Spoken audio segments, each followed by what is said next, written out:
akuban kiɗan ruwa ya zo, Abdulsalam yau ya zo, jama'ar Kano muna murna, a ɗan zaure za mu amfana,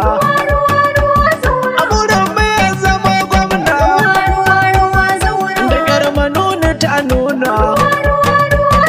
ga mai gidan ruwa zaura, a gyara famfuna zaura, birni da karkara zaura, da Abdulsalam na aiki, shi ne ya masu mamaki, annan gwamna sannu kan ɗaki,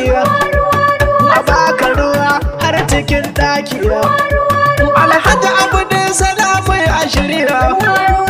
aiki za a yi na gaske ba karya.